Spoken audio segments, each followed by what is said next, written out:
সড়ক দুর্ঘটনা ৩০৬ নম্বর শিলচর আইজল জাতীয় সড়কে সংঘটিত হয়েছে সড়ক দুর্ঘটনা। ঠিক এ সময়ে আমরা উল্লেখ করছি ভাগাবাজার বাম বিদ্যাপীঠ হাই স্কুল থেকে সামান্য সম্মুখে এখানে আমরা দেখছি একটি বাহনকে সড়ক থেকে সরানোর চেষ্টা করা হচ্ছে, যে বাহনের চাবি পাওয়া যাচ্ছে না। উল্লেখ করি একটি অটোরিকশা এবং টাটা যোদ্ধা গাড়ির মধ্যে মুখোমুখি সংঘর্ষ হয়, যে বিষয়টি আমাদেরকে বলা হয়েছিল।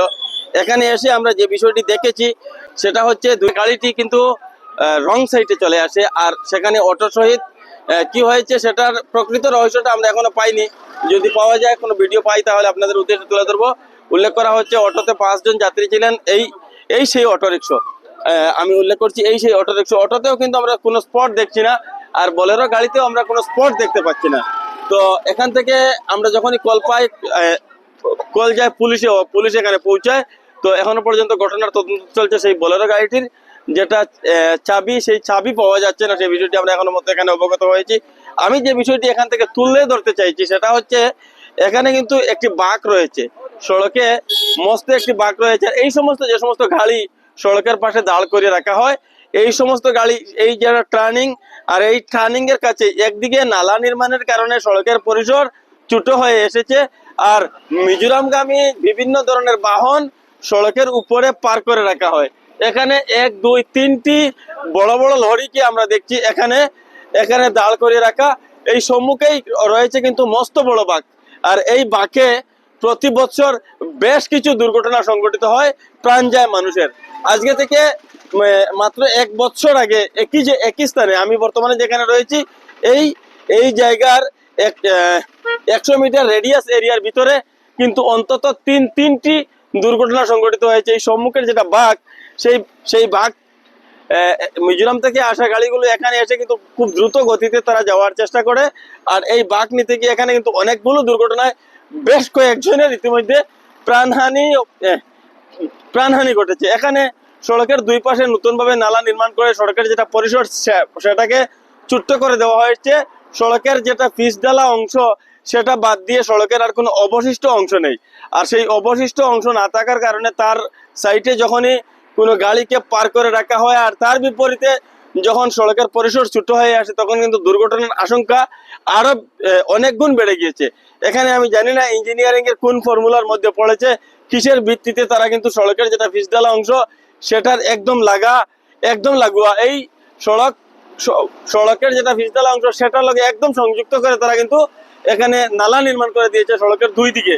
আর নালাটিও সড়ক থেকে অত্যন্ত উঁচু। এখানে সড়ক থেকে যে জল নিষ্কাশন হবে, সেটার কোনো জল নিষ্কাশনের যে কাজে আসবে সে নালা, সেটা কিন্তু নালা দেখে বোঝার উপায় নেই। নালা উপরে, সড়ক নিচে।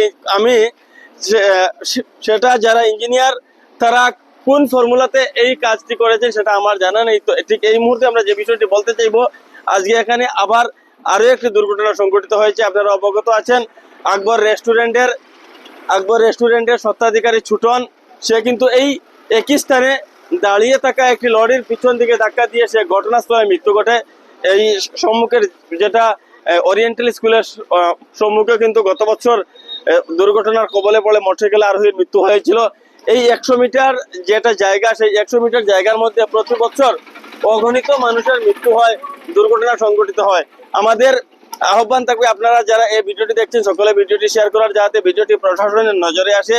আর এই যে সমস্ত অবৈধ পার্কিং রয়েছে সড়কের উপরে, সেই সমস্ত অবৈধ পার্কিং এর বিরুদ্ধে যাতে ব্যবস্থা গ্রহণ করা হয়। আর এই সমস্ত অবৈধ পার্কিং যতদিন পর্যন্ত সড়ক থেকে সরানো না হবে, ততদিন পর্যন্ত এভাবে সড়কে দুর্ঘটনা ঘটবেই।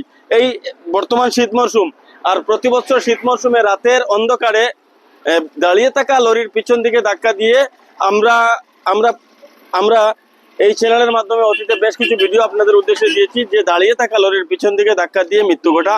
তো সেটা কিন্তু এই শীত মরশুমে সব থেকে বেশি হয়ে থাকে। তো এভাবে যে সমস্ত অবৈধ পার্কিং সড়কের উপরে অবৈধ পার্কিং করে রাখা হয়, অনেকেই তাদের ওয়ার্কশপের কাজ করেন, আর সেই ওয়ার্কশপের যে সমস্ত নির্দিষ্ট কোনো পার্কিং নেই, সমস্ত গাড়ি সড়কের উপর রাখা হয়। বিভিন্ন ধরনের লাইন হোটেল রয়েছে আমাদের এত অঞ্চলে, যেহেতু এটি একটি জাতীয় সড়ক, সেহেতু এই সড়কের পাশে অনেকগুলো লাইন হোটেল রয়েছে। সমস্ত লাইন হোটেলের মণিপুরি মার্কেট এলাকাতে এখানে অনেকগুলো লাইন হোটেল রয়েছে, তো এখানেও লাইন হোটেল আছে। তো এই সমস্ত লাইন হোটেলেরও কিন্তু কোনো ধরনের পার্কিং নেই, সড়কের উপরে গাড়ি দাঁড় করিয়ে রেখে অর্থাৎ আর সড়কের পরিসরকে ছোট্ট করে দেওয়া হয়, পরবর্তীতে সংঘটিত হয় দুর্ঘটনা। আমরা উল্লেখ করছি এমনিতেই যানজটে নাজেহাল বাগা অঞ্চলের মানুষ। বাগা বাজারের মাত্র কয়েক মিটার, 1 কিলোমিটার থেকে কম দৈর্ঘ্যের একটি বাজার অংশকে পার করতে গিয়ে মানুষকে হিমশিম খেতে হয়, ঘন্টার পর ঘন্টা লাইনে দাঁড়িয়ে থাকতে হয়। তো যাতে এই ধরনের আমরা যে সমস্ত ভিডিও বানাই, সে সমস্ত ভিডিও যদি আপনারা শেয়ার করেন আর সে সমস্ত বিষয় যদি প্রশাসনের নজরে আসে, তখন কোনো ব্যবস্থা গ্রহণ করা হতে পারে। তো ঠিক এ সময়ে আমরা এখানে দেখেছি লাইলাপুর পুলিশ ঘটনাস্থলে পৌঁছায়। আমাকে সর্বপ্রথম কোনো একজন খবর করে যে এখানে অটো এবং যোদ্ধা গাড়ির মধ্যে মুখোমুখি সংঘর্ষ হয়েছে। আমি সে বিষয়টি পুলিশকে অবগত করাই, ইতিমধ্যে পুলিশ এখানে পৌঁছেছে।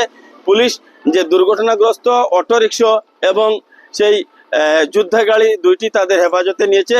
ইতিমধ্যে যোদ্ধা গাড়িটির চাবি পাওয়া যায়নি, যদিও যোদ্ধা গাড়ির চাবি পাওয়ার সাথে সাথে তারা সেই গাড়িটিও তাদের হেফাজতে নেবে। বলে রাখি, যেটা যোদ্ধা গাড়ি এখানে সেই গাড়িটি মিজোরামের, এখনো পর্যন্ত নতুন গাড়ি নম্বর সংযুক্ত হয়নি, সেই গাড়িটি এখানে দুর্ঘটনার কবলে পড়েছে। এখানে যদি কোনো স্থানীয় মানুষের বক্তব্য আমরা পাই, আপনাদের উদ্দেশ্যে তুলে ধরার চেষ্টা করছি। অন্যথায় আমরা এতক্ষণ পর্যন্ত যারা আমাদের সঙ্গে ছিলেন সকলকে ধন্যবাদ জানিয়ে ভিডিওটি এখানে সমাপ্ত করছি।